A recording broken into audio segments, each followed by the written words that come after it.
안녕하십니까. 서울특별시 선거방송토론위원회가 주관하고 방송 3사가 공동 중계하는 서울특별시장 선거 후보자 토론회 진행을 맡은 김진수입니다.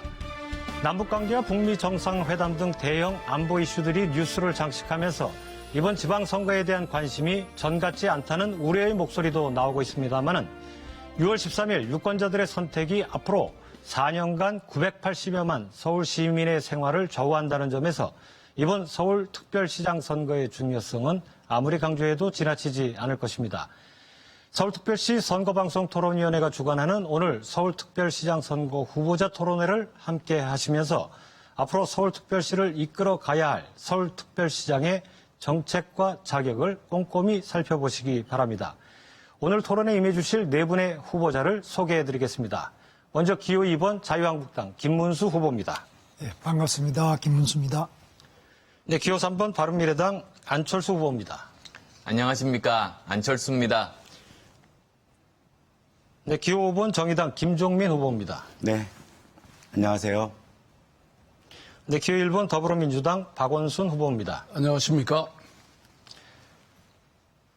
네, 먼저 오늘 토론 방식을 간략히 소개해드리겠습니다. 기조연설을 시작으로 두 번에 걸쳐 사회자 공통 질문, 그리고 후보자 간 상호 정책 검증 토론이 예정돼 있는데요.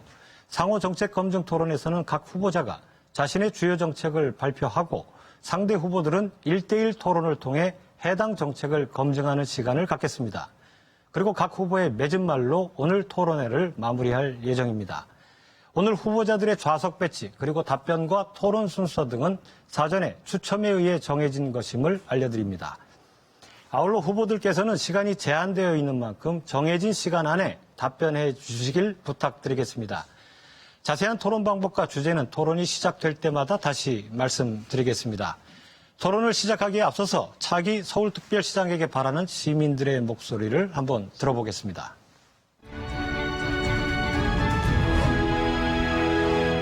아이 키우기 좋은 서울, 대한민국이 됐으면 좋겠어요.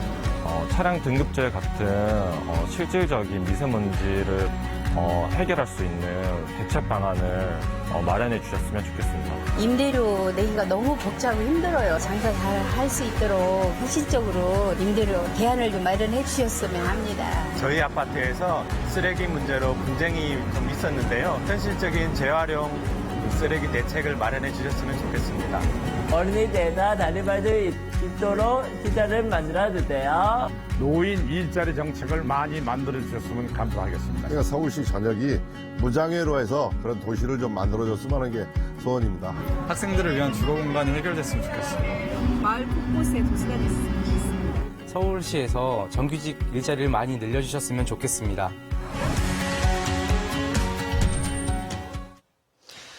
네, 시민들의 생생한 목소리를 들으셨기 때문에 후보자들이 더 많은 책임감을 느끼시지 않았나 싶은데요. 그럼 기조연설을 시작으로 본격적인 토론 시작하겠습니다. 기조연설은 2분입니다. 사전에 약속된 순서에 따라 기호 2번 자유한국당 김문수 후보부터 기조연설 시작해 주시죠. 예, 시민 여러분 안녕하십니까. 자유한국당 기호 2번 김문수입니다.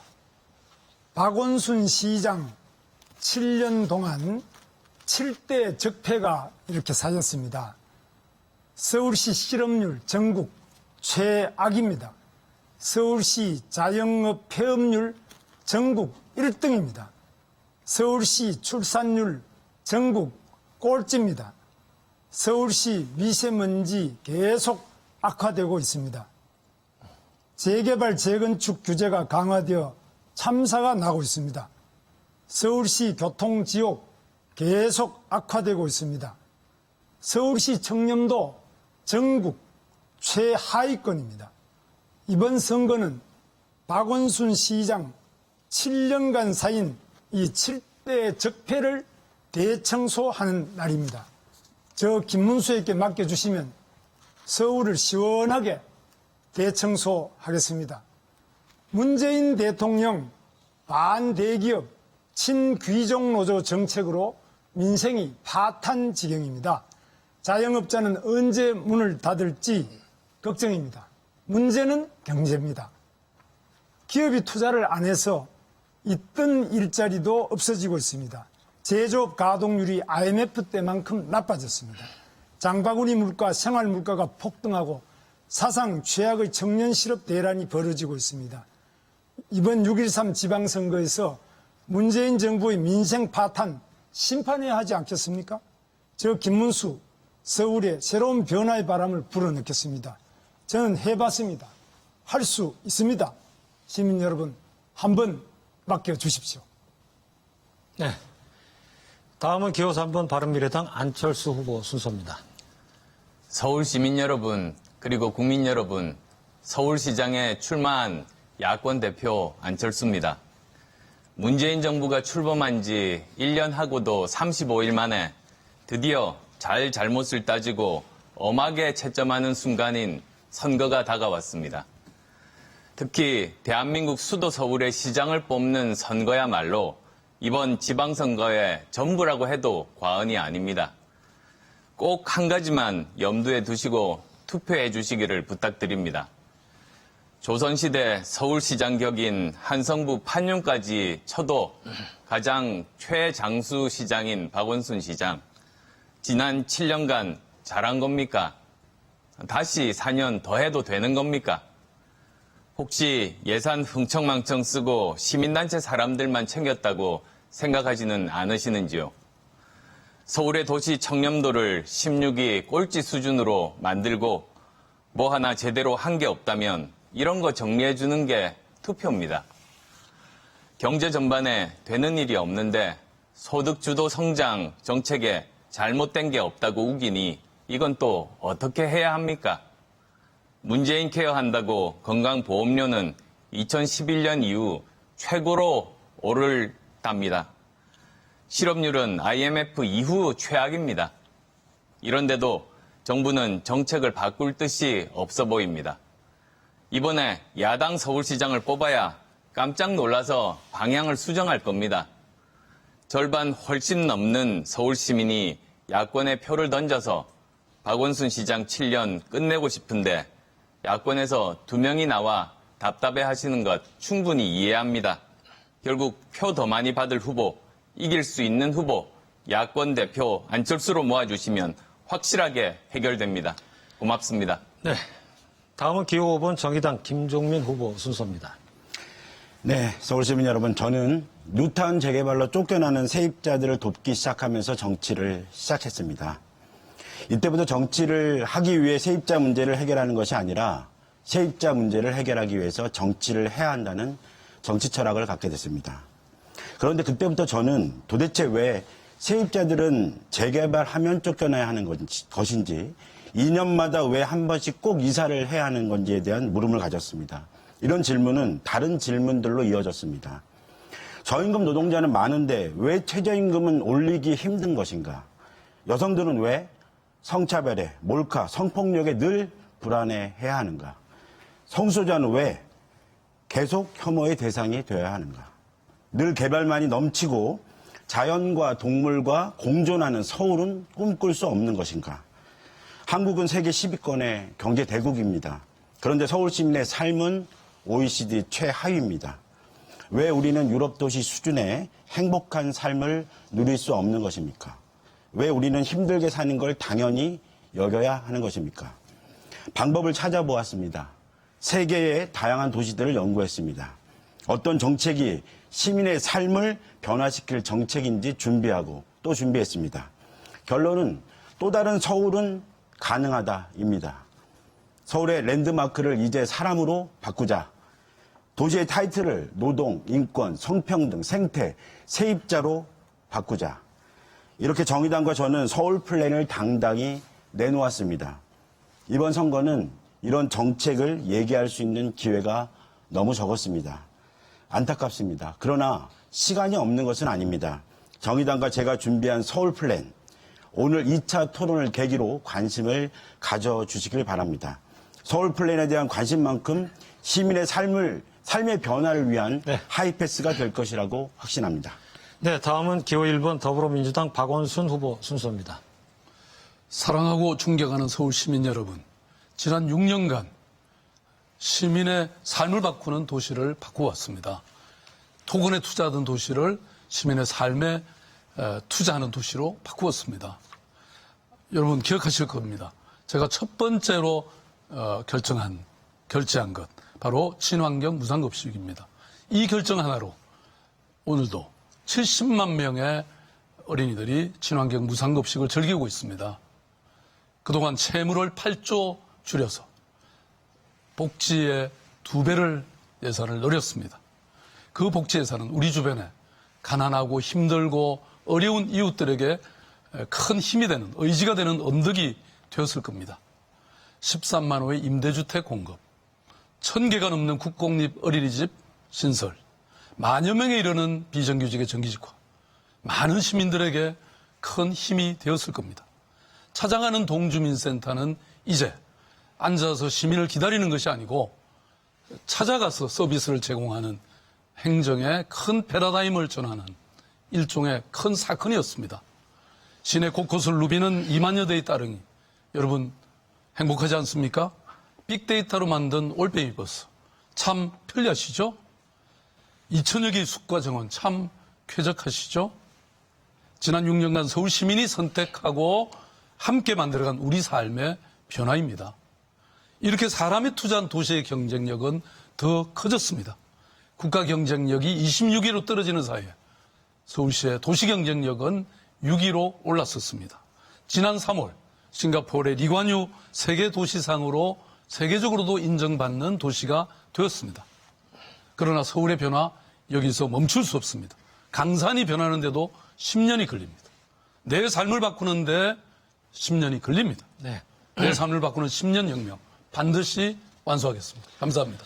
네, 시간 잘 지켜주셔서 감사드리고요. 이번 토론회는 후보자들의 정책 공약과 비전을 듣기 위한 자리인 만큼 각 후보께서는 상대 후보에 대한 인신공격이나 비방은 최대한 삼가 주시기를 부탁드립니다.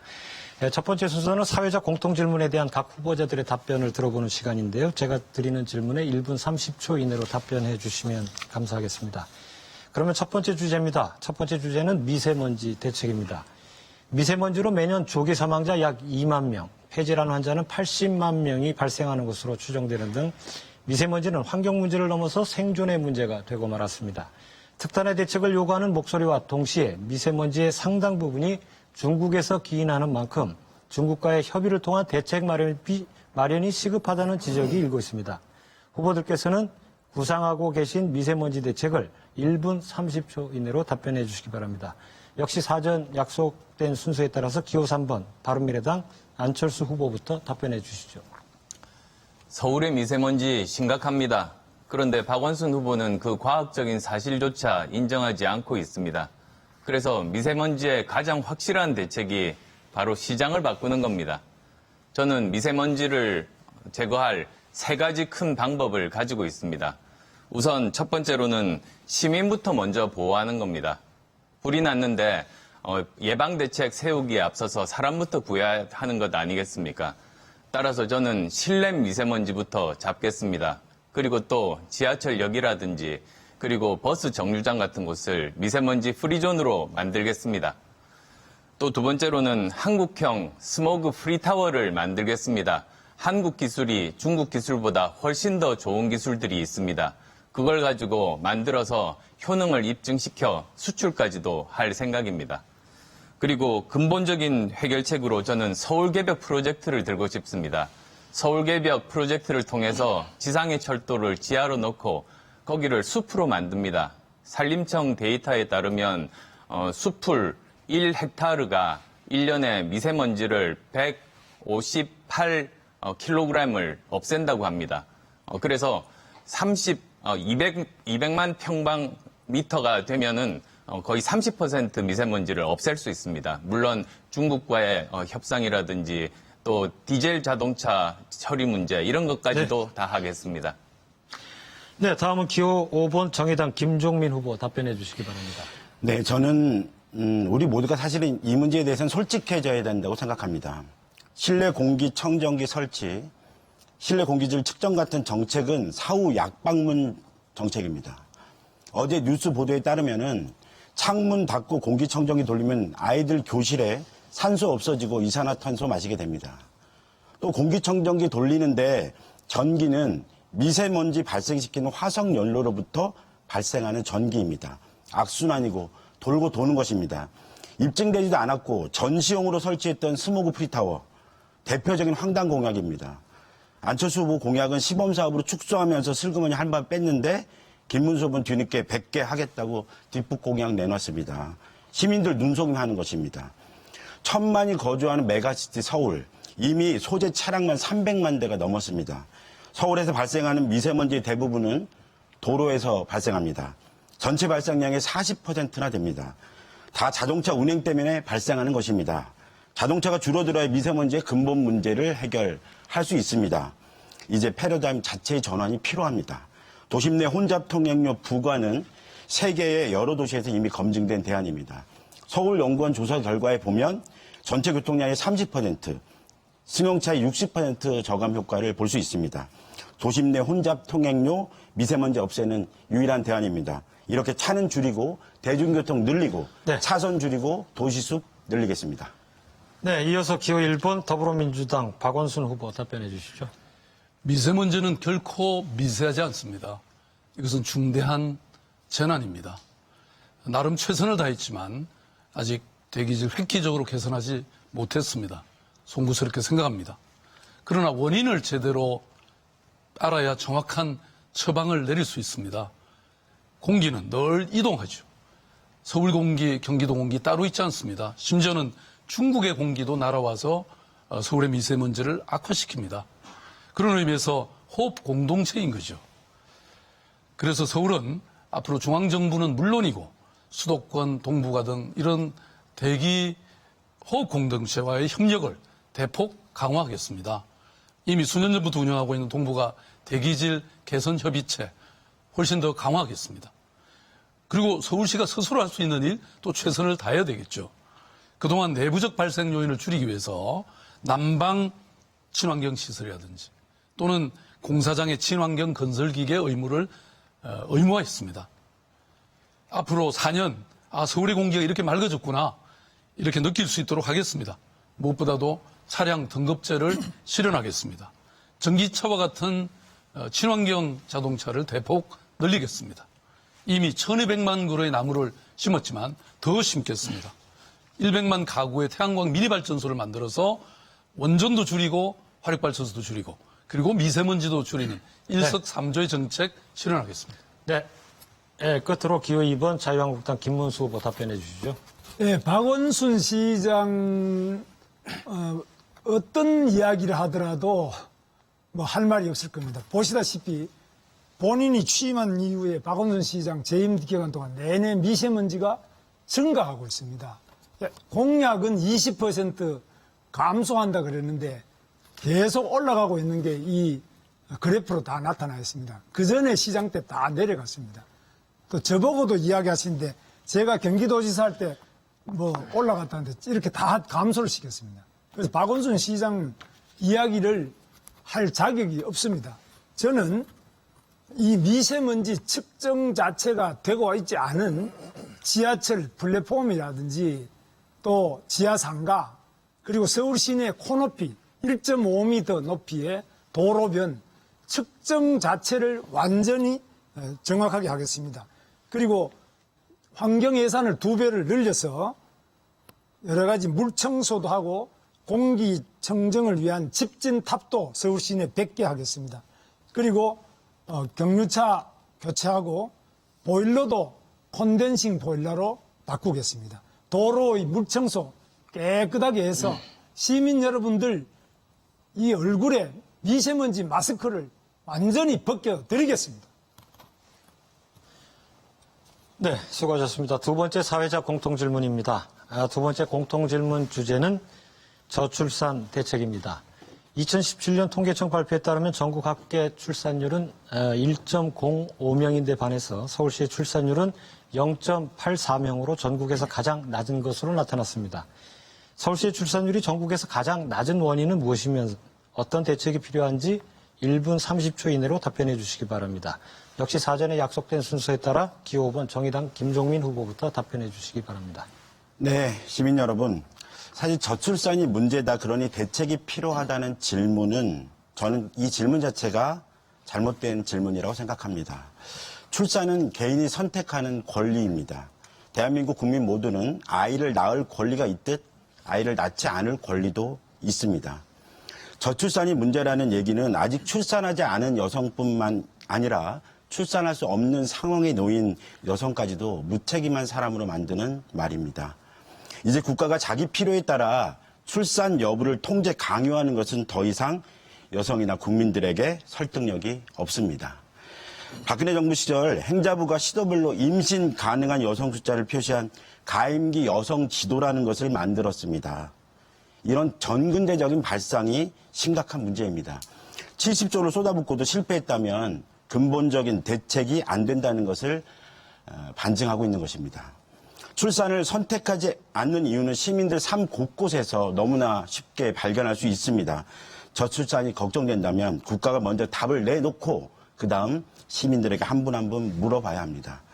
저는 1인 가구 등 다양한 가족 형태를 이제는 인정하고 그에 따른 주거정책, 노동복지정책을 내놓는 게 답이라고 생각합니다. 국가가 출산을 통제하는 시대는 끝났습니다. 출산의 선택은 이제 개인의 당당한 권리라는 것을 인정해야 합니다. 네. 다음은 기호 1번 더불어민주당 박원순 후보 답변해 주시기 바랍니다. 예, 저는 저출산이라는 단어 자체가 사실 마음에 들지 않습니다. 아이를 낳는 것은 여성이지만 아이를 키우는 책임은 나라가 져야 합니다. 아이를 책임지고 키워주는 나라, 바로 이게 제가 생각하는 저출산의 본질적 대책입니다. 그래서 저는 약속을 드립니다. 첫째, 국공립 어린이집을 대폭 늘리겠습니다.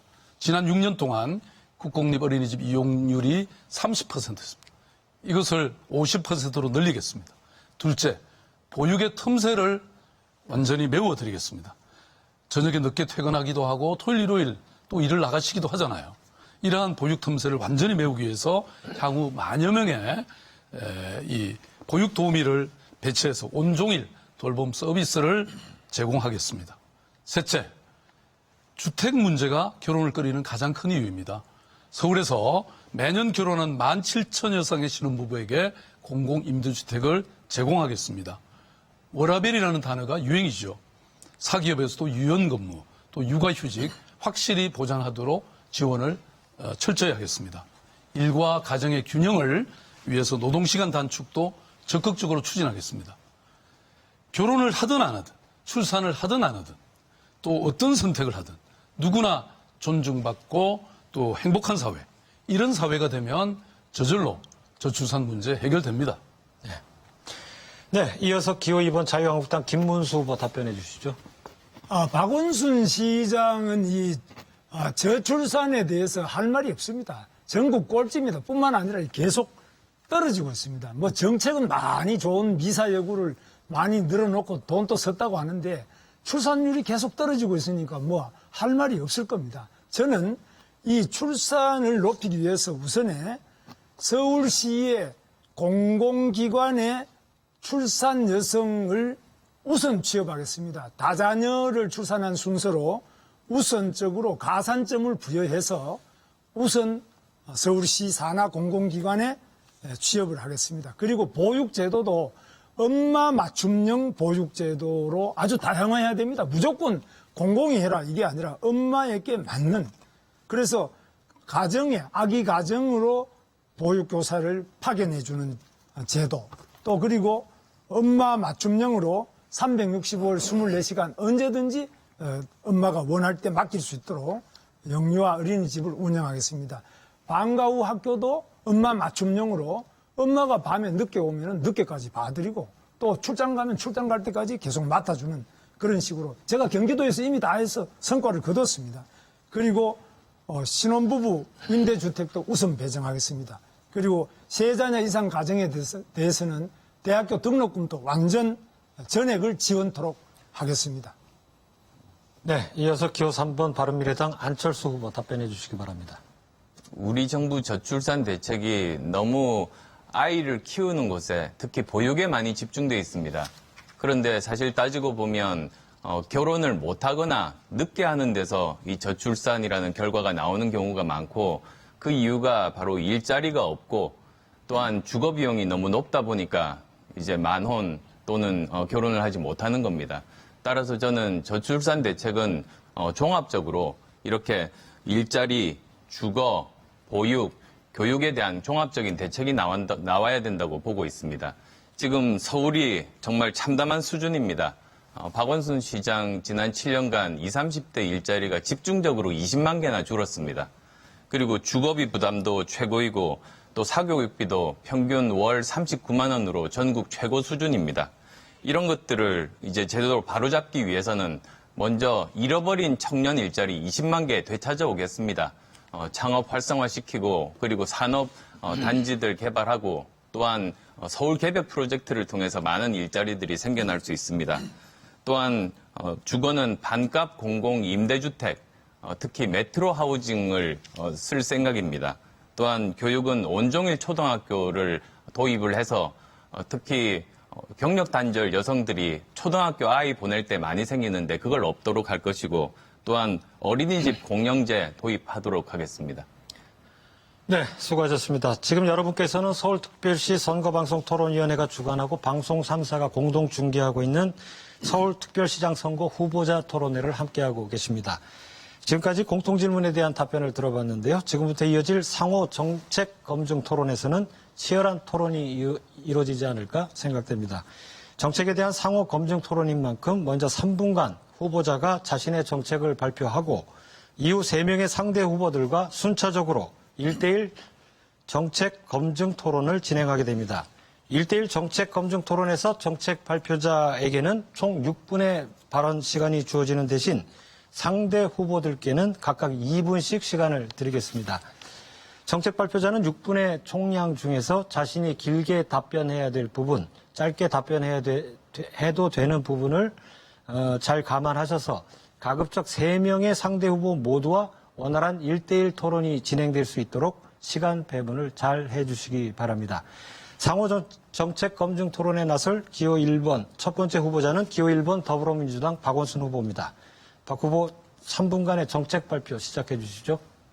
네, 지난번 TV 토론에서는 제가 자영업자의 삶을 바꾸는 이런 3종 세트 공약을 집중적으로 설명드렸습니다.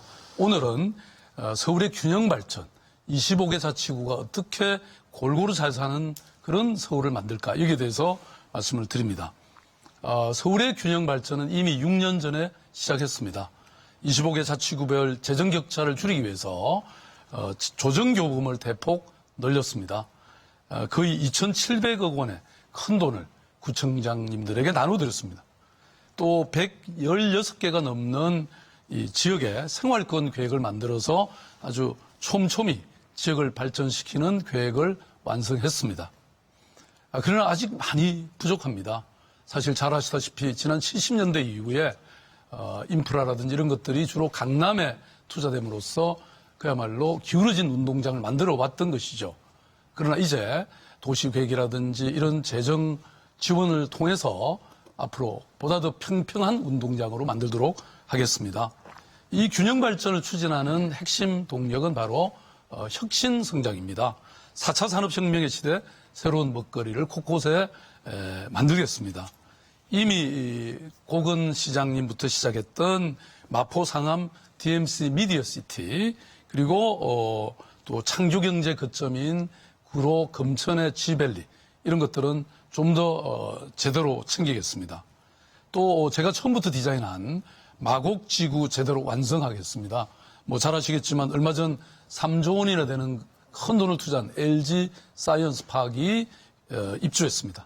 모든 기업이 다 입주하면 여기에 약 30조의 경제 유발 효과 그리고 약 19만 명의 고용 창출 효과가 난다고 과학기술통신부는 분석하고 있습니다. 또 아시아 최고의 식물원도 들어설 예정입니다. 이게 모두 완료되면 아마도 서남권의 풍경이 경제가 달라질 겁니다. 뿐만 아니라 창동과 상계 지역에도 신경제 지도가 그려지고 있습니다.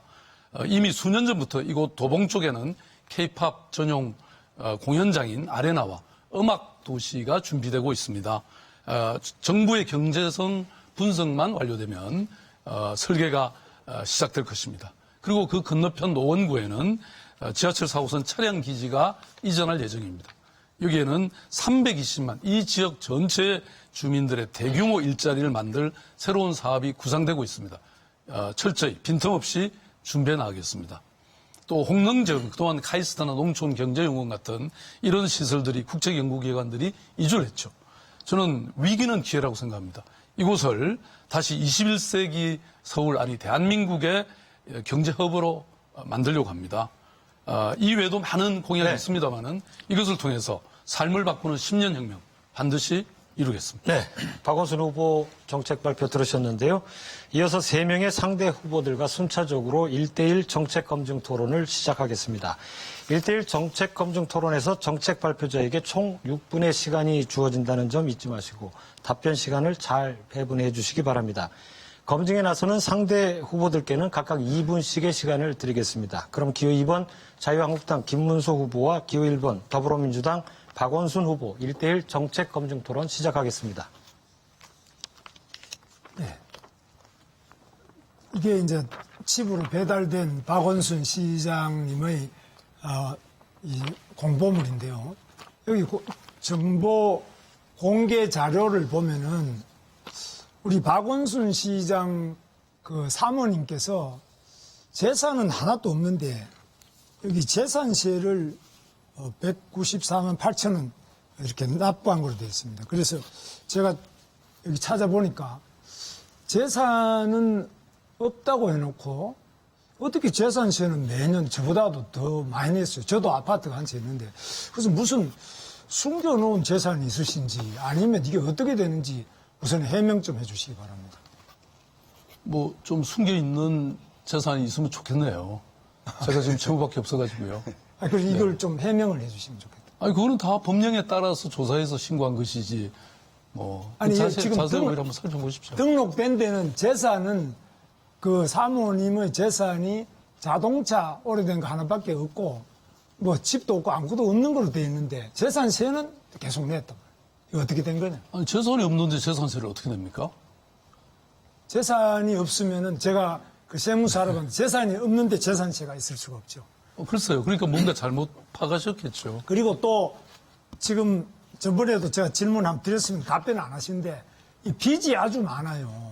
우리 박원순 시장 그 빚이 계속 늘어나는데 문제는 그냥 빚이 많다는 것이 아니라 시금고 이 우리은행으로부터 이 담보 없이 1억 9,500을 또 빌렸는데 어떻게 이렇게 빚이 없이 그 담보가 없이 이렇게 빚을 계속 낼 수 있는지. 그래서 지금 7억 이상 부채가 있는데 어떻게 이런 게 가능한지, 그것도 또 시금고에서 가능한지 그걸 답변을 좀 바랍니다.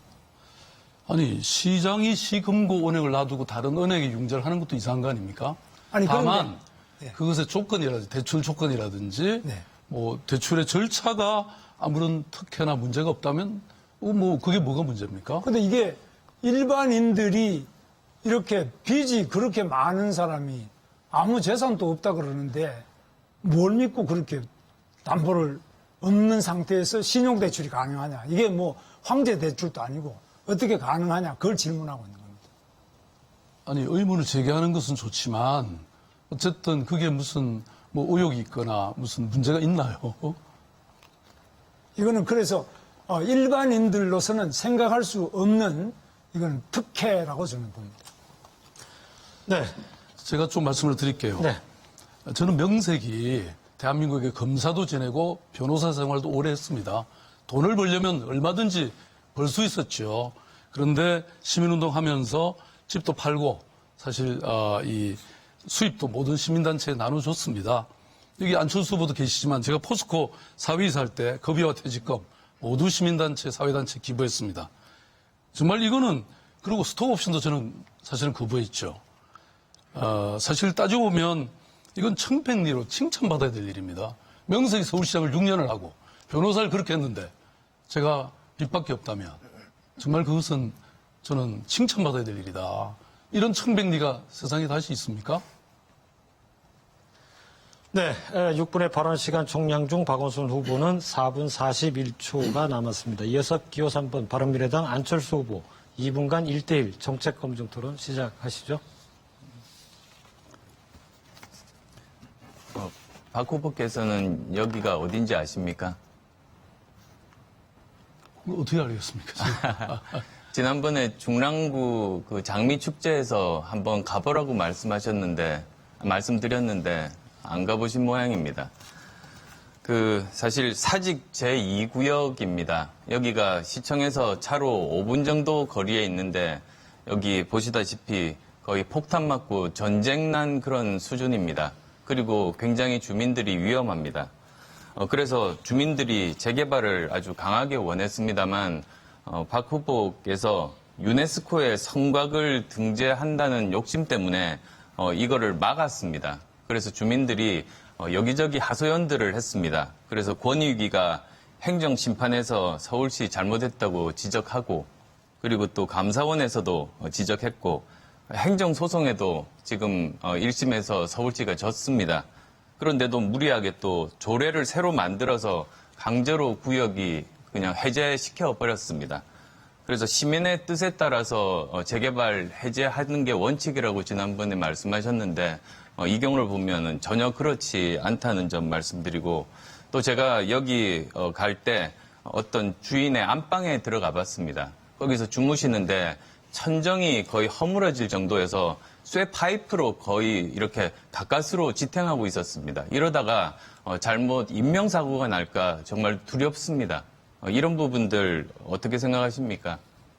네, 그 지역은 사실 이렇게 구릉 지역이고 또 굉장히 역사적인 또 이렇게 여러 유적들이 있는 곳입니다. 그래서 사실은 이제 공익이 뭔가 정말 서울시를 어떤 도시로 만들어 갈 것인가 이런 관점에서 보면 물론 그 주민들의 상황은 굉장히 안타깝고 그렇지만 과거에 사실 재개발을 보면 이렇게 능선 위에 아파트를 대규모로 짓고 그러면서 사실 도시의 이런 여러 가지 이 풍경을 또는 여러 가지 조건을 나쁘게 만들어 온 것이 또 사실입니다. 그래서 아마 여기는 그런 측면에서 이 분쟁이 있는 곳이죠. 그런데 권익위에서 그 행정심판에서 나온 그 결정문을 보면 한양도성복원이 이 구역 재개발과 연관이 적다 그렇게 지적을 했습니다. 그래서 이 문제는 주민들의 편익 이전에 주민들의 안전 문제입니다.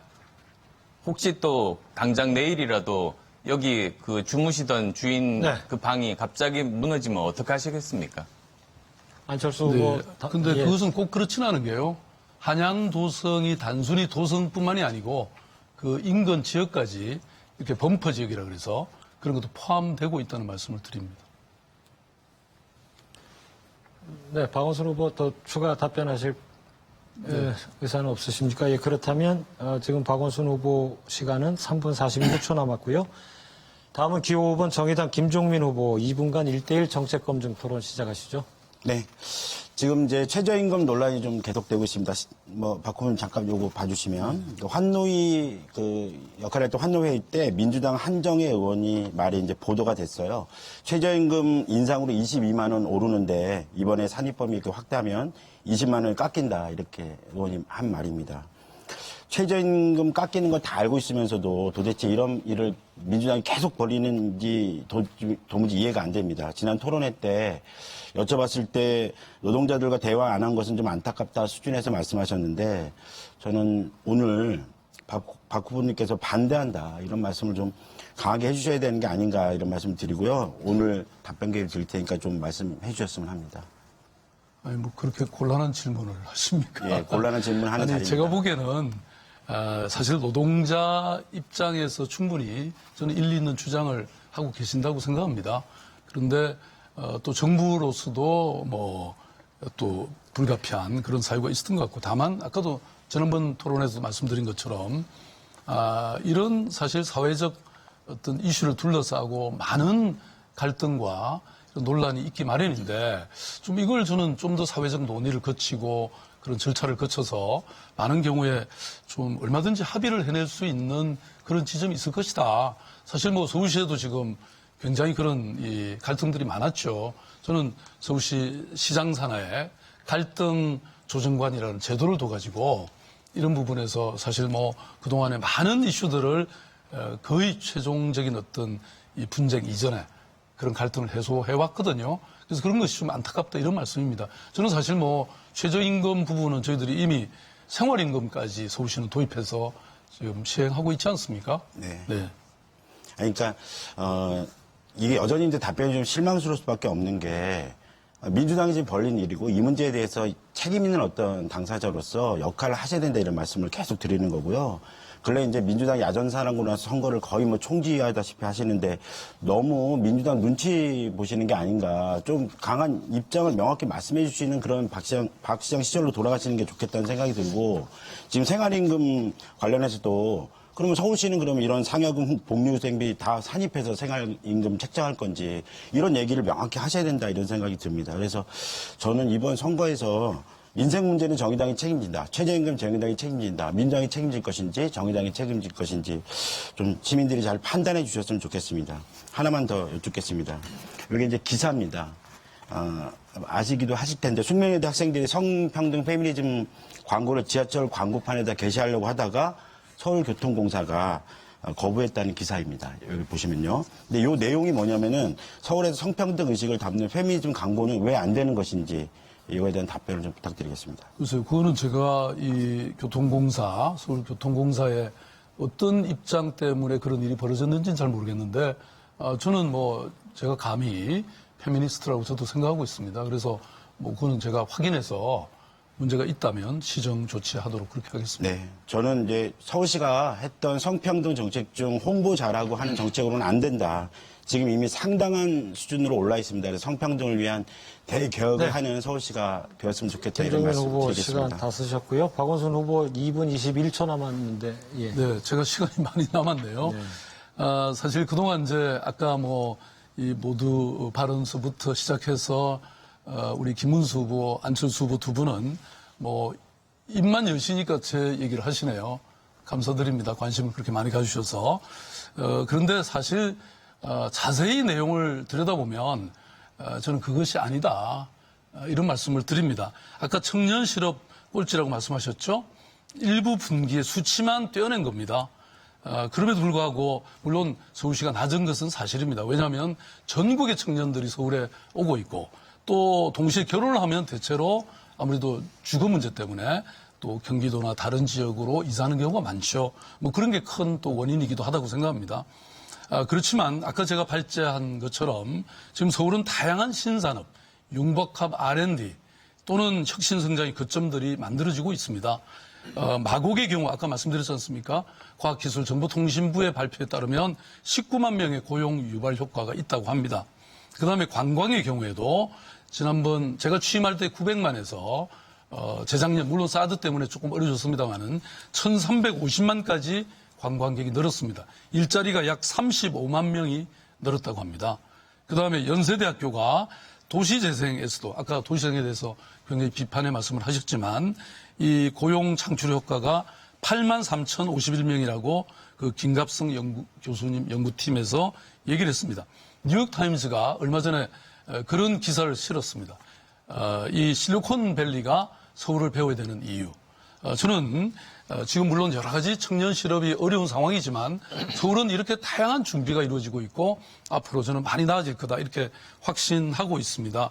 그다음에 아까 또 부패 지수를 다 질문하셨죠. 청렴 지수 16이 한 거 맞고 저는 책임감을 느낍니다. 그렇지만 이게 오해가 생길 수 있는 부분을 저는 분명히 설명드리겠습니다. 서울시는 제가 취임한 이후에 2013년에 1위도 했습니다. 그 다음에 또 이게 쭉 떨어졌어요. 그러면 갑자기 청렴하던 도시가 갑자기 부패했나요? 그건 아닙니다. 이 조사라는 것은 인식조사입니다.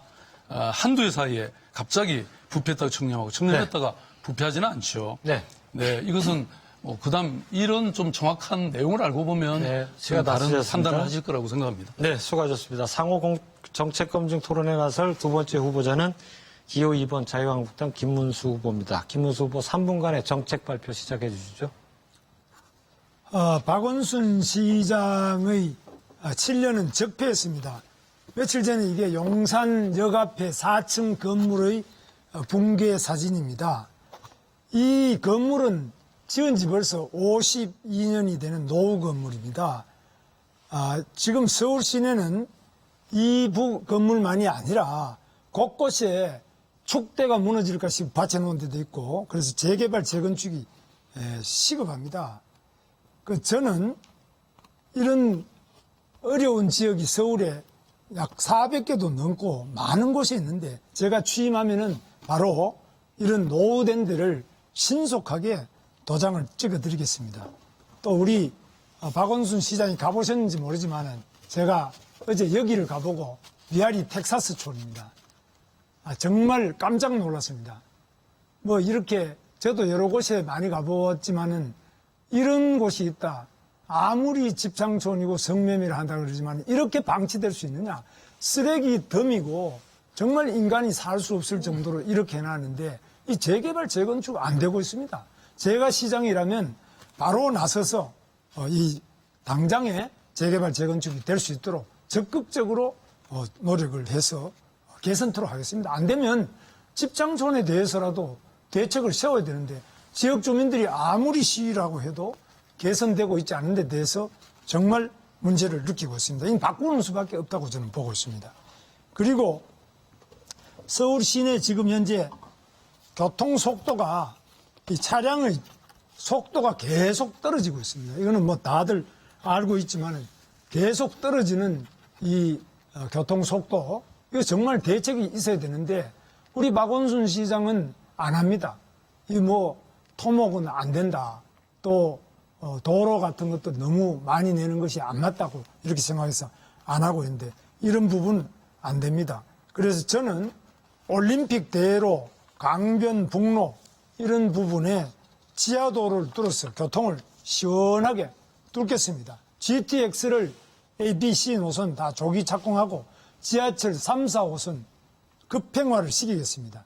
또 미세먼지를 30% 저감해서 시민들을 이 마스크를 벗겨드리겠습니다. 시민 코높이 1.5m에서 미세먼지를 측정하겠습니다. 환경예산 2배 늘려서 정말 미세먼지 걱정 하나는 확실히 그만두시게 제가 해드리겠습니다. 서울시가 또 3년째 동성애자들의 그 퀴어 축제를 지원하고 있는데 저는 지원을 끊고 그 음란 문화가 서울에서 뿌리 내리지 못하게 뿌리 뽑겠습니다. 감사합니다. 시민 여러분들의 답답한 그 마음을 제가 시원하게 한번 뚫어드리겠습니다. 김문수 후보의 정책 발표 들으셨는데요. 이어서 3명의 후보와 1대1 정책 검증 토론 진행하겠습니다. 방식은 조금 전과 같습니다. 정책 발표해 주신 김문수 후보 6분의 시간 배분 좀 잘해 주시고요. 그럼 기호 3번 바른미래당 안철수 후보와 기호 2번 자유한국당 김문수 후보 1대1 정책 검증 토론 시작하겠습니다. 아까 용산에 그 무너진 건물 보여주셨는데요. 네. 그 제가 갔던 사직 제2구역과 마찬가지로 그렇습니다. 이 문제는 재개발 문제 이전의 안전 문제라고 저는 생각합니다. 그렇습니다. 그래서 이것을 막은 것 자체가 시민들의 생명을 굉장히 위협하게 그렇게 만드는 것이라고 생각을 하는데요. 저는 그래서 재개발 재건축 관련해서는 3가지 철학이 있습니다. 우선 첫 번째가 투기는 근절하고, 그리고 두 번째로는 실거주자는 거래를 활성화하고, 세 번째는 취약계층에 대해서는 주거복지를 강화한다. 저는 그런 생각을 하고 있고, 좀 더 나아가서는 강북에도 그 삼성동 그 한전부지에 현대자동차가 개발하는 그런 방식이 강북에도 가능해야 한다. 그리고 또 강남에서도 합리적인 그 개발에 대해서는 그 막을 이유가 없다. 저는 그런 입장입니다. 그런데 이런 뭐 많은 이슈들 중에서 제가 특히 살펴보니까 공공임대주택을 25만 호 공급하시겠다는 그런 공약을 제가 봤습니다.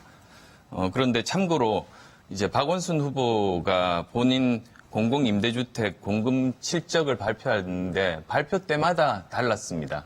그리고 어떨 때는 전임 시장의 실적을 이렇게 합산하기도 하고 또 어떨 때는 건물이 준공된 다음에 실적으로 잡아야 되는데 도장만 찍은 인허가 정도 수준에서 그 실적을 잡다 보니까 결국은 서울시의회에서 잘못을 인정하는 것까지도 다 지금 동영상에 잡히고 있는데요. 지금 제가 묻고 싶은 지점은 이겁니다. 25만 호가 사실 그 공약을 지키기가 좀 어려운 숫자 아니겠습니까? 그러면 이 기준이 지금 완공 기준입니까? 아니면 인허가 기준입니까?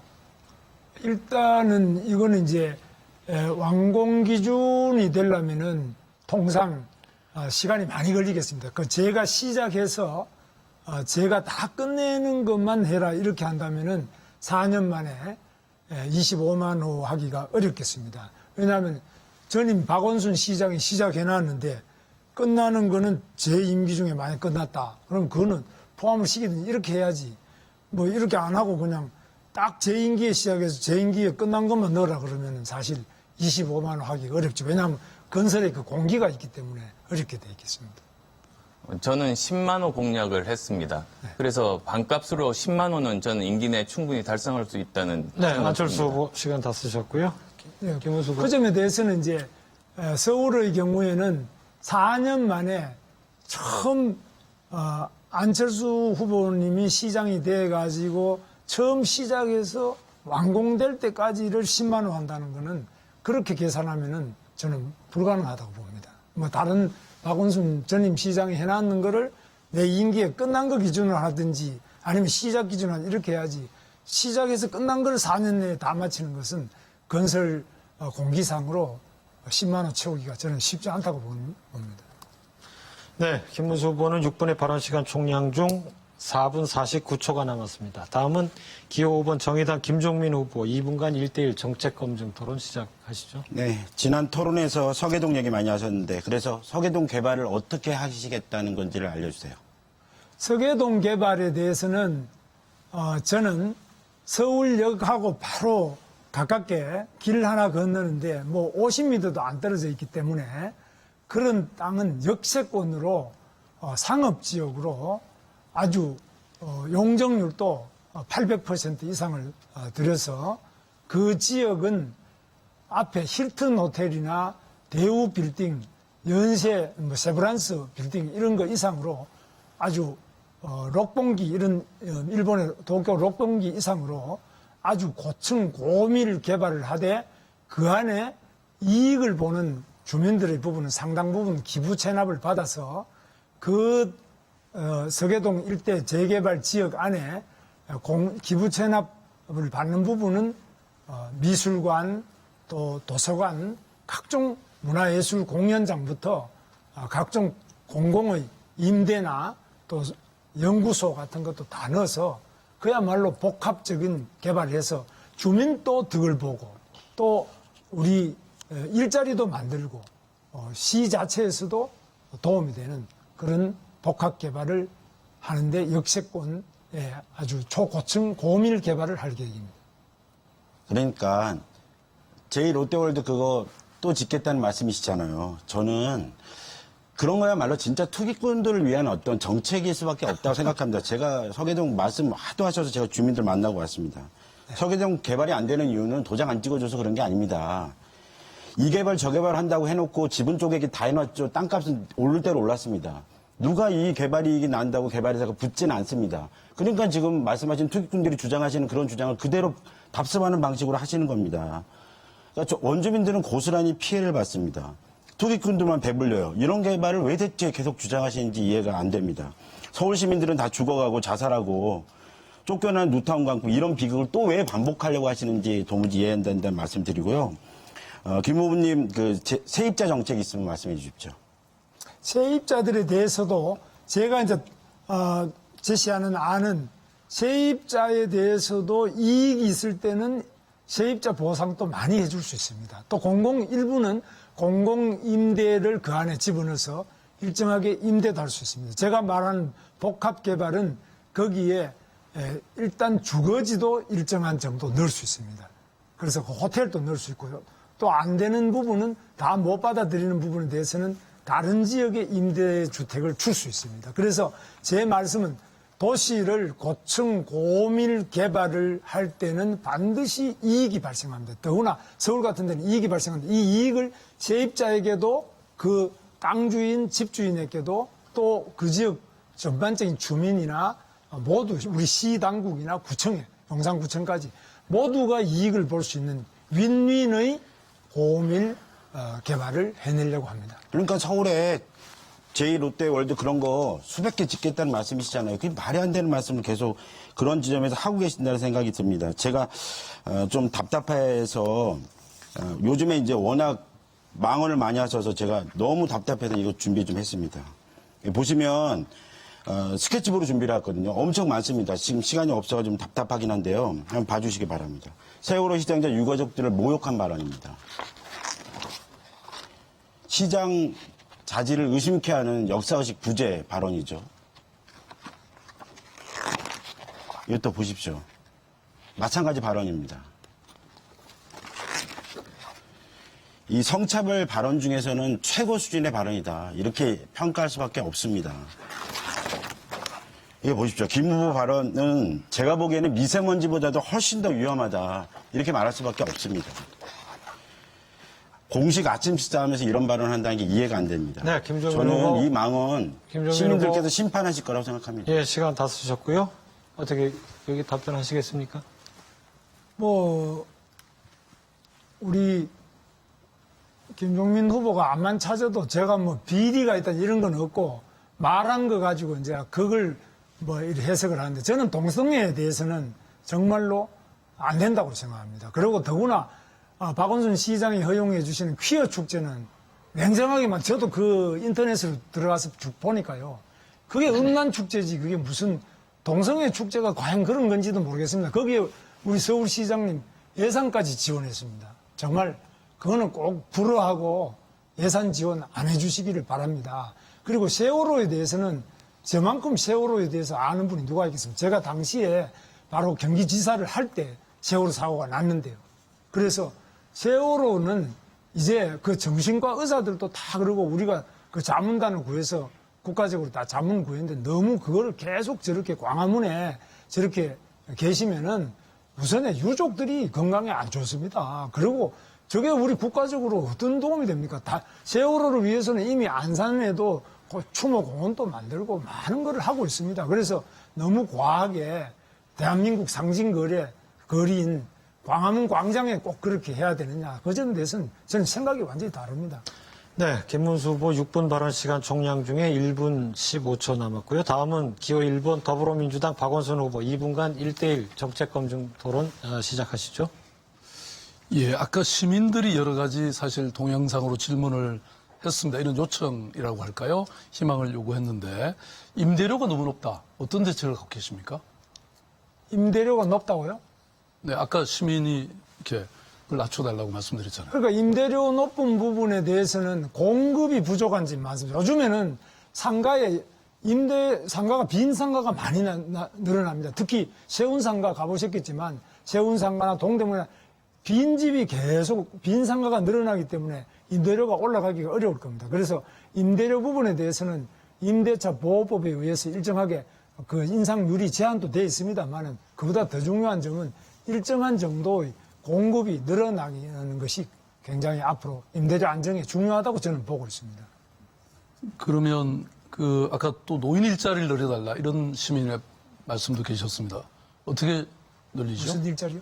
노인 일자리. 노인 일자리. 노인 일자리에 대해서는 지금 박원순 시장도 많이 하고 계십니다만은 역시 어르신들의 일자리는 가장 중요한 점이 사회에 봉사할 수 있는 봉사형의 공익형 공공근로와 비슷한 성격이 많겠죠. 그런 거라든지 자신들의 재능을 펼 수 있는 재능 기부형 일자리, 학교 어린이 돌봄이든지 또 아기들에 대한 한자 교육, 예절 교육, 또 각종 여러 가지 노인 그 할머니들이 이야기를 들려드린다든지 이런 여러 가지 방면으로 네. 충분하진 않지만 좀 전에 우리 김종민 후보가 질문한 여러 가지 그런 내용에 대해서 사실 본인은 그 청년들의 목소리를 좀 듣지 않으십니까? 김문수 후보는 시간을 다 쓰셨습니다. 다 쓰셨나요? 네. 저는 지금 김문수 후보가 가장 강조하는 게 재개발, 재건축 정책을 비판하면서 시장이 당선되면 무조건 이거 다 허가하겠다. 이렇게 단언을 하고 계십니다. 사실 뉴타운 재개발 정책은 그동안 너무나 큰 피해를 입었습니다. 그야말로 이 1000여 곳이 넘는 곳이 지정이 되고 그게 정말 난장판이 됐죠. 왜냐하면 이게 투기하는 사람들도 생겨났고 또 건설회사들이 한몫 보기 위해서 이른바 SI 요원까지 여기다 배치해서 반강제로 동의서를 받아갔고, 그래서 월세 사는 사람 또 집 한 채 간신히 이 사서 월세 받아먹고 사시는 분들도 다 쫓겨나야 했습니다. 용산 참사가 왜 났습니까? 정말로 많은 도시 시민들이 이런 토건적 개발 방식에 의해서 삶틀을 잃고 그다음에 그 시민들이 살아왔던 많은 흔적들이 다 사라졌죠. 저는 이렇게 한번 진짜 묻고 싶어요. 도대체 도시의 주인이 누굽니까? 시장은 누구의 편을 들어야 됩니까? 이런 투기와 또는 건설회사의 편을 들어야 됩니까?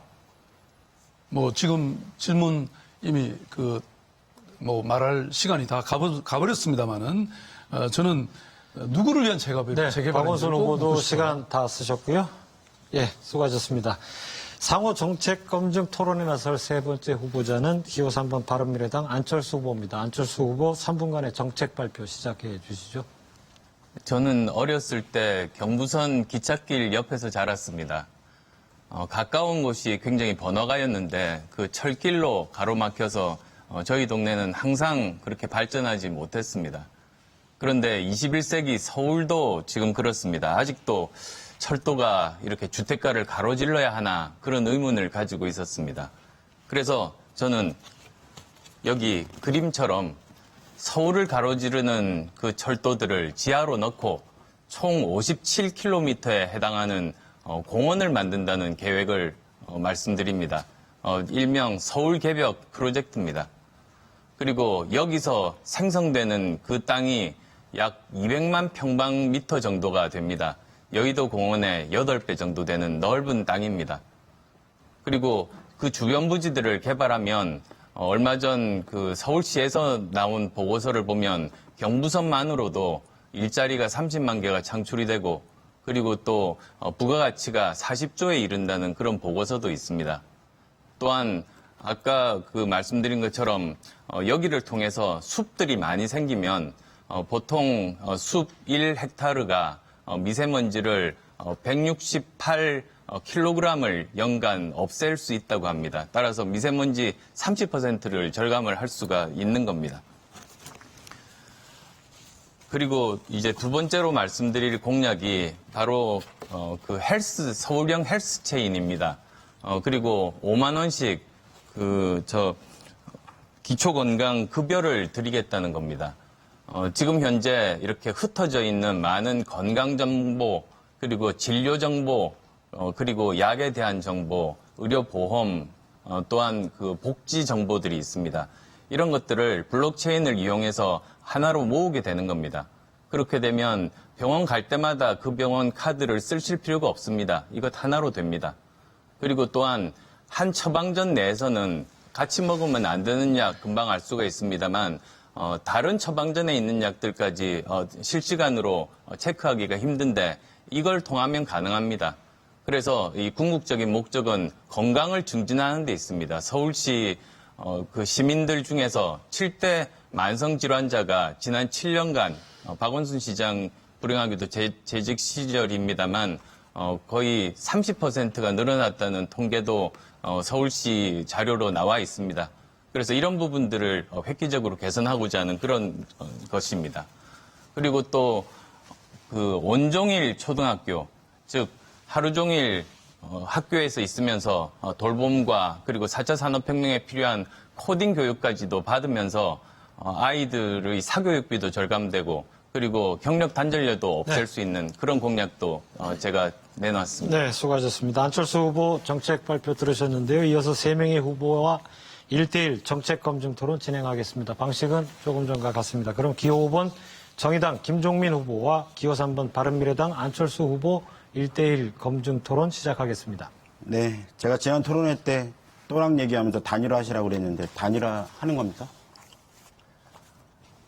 아마 다른 여기 그 후보님 지지자들은 뭐 그거를 바라지 않는 것 같습니다만 많은 박원순 시장의 지난 7년에 대해서 이제는 더 이제 하면 안 된다. 그런 또 그 국민들이 시민들이 많이 계십니다. 그러니까 상관하실 바가 아닙니다. 그러니까 단일화 하시는 거냐고요? 상관하실 바가 아닙니다. 저는 서울 시민 무시하는 단일화팔이 이제 그만하시길 바랍니다. 지금 안 후보가 서울시장 되는 건 관심이 없고 나중에 자유한국당과 합당하려고 하는 거다. 이런 거 다 알고 있습니다. 바른미래당에서 말하는 미래라는 게 자유한국당으로 들어가는 거냐. 저는 바른미래당의 미래는 저는 자유한국당과 함께 결국은 동반 퇴장하는 길이 될 거다. 이런 말씀을 드리고 싶고요. 서울 시민과는 아무 상관이 없는. 그건 공약이 없습니다. 자기 정당만 생각하는 그런 저질 정치가 이제 드러난 거다. 저는 새정치 안철수의 시대는 이제 막을 내린 게 아닌가. 솔직히 좀 안타깝습니다. 이거 잠깐 봐주시기 바랍니다. 포스코 사회이사 할 때 월급 평균, 다 합치해서 평균 내보면 5천만 원 받았어요. 사회이사 시절에 회의하면 한 번 회의할 때마다 2천만 원씩 받습니다. 2,500만 연봉 받는 최저임금 노동자들의 삶은 보이지 않으시지 않나 생각합니다. 도대체 왜 최저임금 강제는 동의하면서 수백 배의 월급 받는 CEO 월급 최저임금 연동해서 제한하지 않은 최고임금제는 동의 안 하시는지 이거 답변 부탁드립니다. 포스코 사회이사 다 정해진 보수를 다 받은 겁니다. 저만 특별하게 뭐 다 많이 받거나 그러지 않았습니다. 그리고 또 최고임금제에 대해서 제가 어떤 뭐 견해를 밝힌 적이 없는데 무조건 반대하신다고 지금 그러시는 겁니다. 아니, 의견 주세요. 저도 그 차이가 너무 심하게 과다하면 그건 문제가 많다는 생각을 합니다. 네. 일단 더 중요한 건 그게 아닙니다. 저희 가려운 이유가 있는데요. 이거 한번 보시기 바랍니다. 여기 보면 모든 안건에 다 찬성했다고 나옵니다. 이게 이제 언제냐면 이명박 대통령 혈세 축내고 자원 외교 한참 하던 시절입니다. 이때 이것을 선두에서 부역한 사람이 포스코 정준영 회장이에요. 안 후보가 사회이사 할 때 얘기입니다. 240건 중에 3건 반대했습니다. 연말 불우익 돕기, 학생 기숙사 건립. 이런 거는 반대하면서 다른 안건 다 찬성하셨어요. 같이 부역한 게 아니냐는 의구심이 있어요. 답변 부탁드리겠습니다. 포스코 사회이사는 여기 계신 박원순 후보와 많은 기간이 겹쳤습니다. 그리고 또 잘 모르셔서 하는 얘기인데 포스코에서는 먼저 어떤 안건에 대해서 이사들 의견을 다 묻습니다. 박원순 후보가 더 잘 아실 겁니다. 그래서 그중에서 반대가 많으면 아예 올라오지를 않습니다. 미리 많이 걸러집니다. 그런 걸 잘 모르셔서 지금 그런 말씀입니다. 아니, 그러니까 그렇다면 사회이사로서의 그런 걸 잘 몰랐다면 굉장히 무능하신 거고 솔직한 말하면 놀면서 월급 받으신 거죠. 말귀를 못 알아들으시네요. 미리 다 걸른다는 겁니다. 미리 이게 반대가 많을 것 같으면 아예 올라오지를 않습니다. 그러니까 그 부역했다는 거 아닙니까? 자원외교 그런 거 파탄 내면서 거기에 다 찬성표 잘 모르시면서 던지셨다는 얘기잖아요. 저는 이런 분이 서울시장 자질이 있나 이런 생각이 듭니다. 시간 다 쓰셨고요. 안철수 후보가 답변하시겠습니까? 예, 지금 뭐 공약과 관련 없는 무슨 단일화 이야기를부터 시작을 하시는데 저는 분명히 말씀드렸습니다. 저는 시민에 의한 단일화를 말씀드렸습니다. 그래서 박원순 시장의 지난 7년에 대해서 문제라고 생각하시는 많은 시민들, 절반이 넘는 시민들이 가능성이 높은 후보에게 표를 모아주는 방식으로 그렇게 진행될 거다. 그 말씀을 드렸습니다. 그게 무슨 또 뭐 야합입니까? 그건 너무나 정치공학적인 그런 공격이 지나지 않습니다. 네, 안철수 후보 총 6분 중에 4분 6초 남았고요. 다음은 기호 1번 더불어민주당 박원순 후보 2분간 1대1 정책검증 토론 시작하시겠습니다. 예, 안철수 후보께서 이제 주된 공약으로 내세우는 이른바 서울 개벽 프로젝트. 저는 이걸 보면서 지난 4년 전에 정몽준 후보가 잠자는 서울을 깨우겠다. 이런 캐치프레이즈가 생각이 납니다. 그때 사실 정작 서울 시민들은 이제 잠 좀 자자. 이런 생각이었는데 말이죠. 그 당시 제가 빅데이터를 분석해 보니까 시민들은 보육, 공원, 뭐 카페, 힐링, 도서관 이런 거를 원하고 있었죠. 저는 뭐 대규모 민자를 동원하고 또 도시의 큰 공사판을 벌이는 것이다. 민자가 그렇게 간단한 게 아니잖아요. 그게 자선사업을 하는 게 아니죠. 당연히 이익을 취하죠. 지난 이 지하철 9호선 시공 당시에 맥쿼리가 후순위 채권자로서 서울 시민의 혈세를 빼나가는 구조였습니다. 제가 시장에 취임한 이후에 구조 조정하면서 약 3조 2천억의 시민들의 혈세를 나가지 않도록 그렇게 구조 조정했습니다.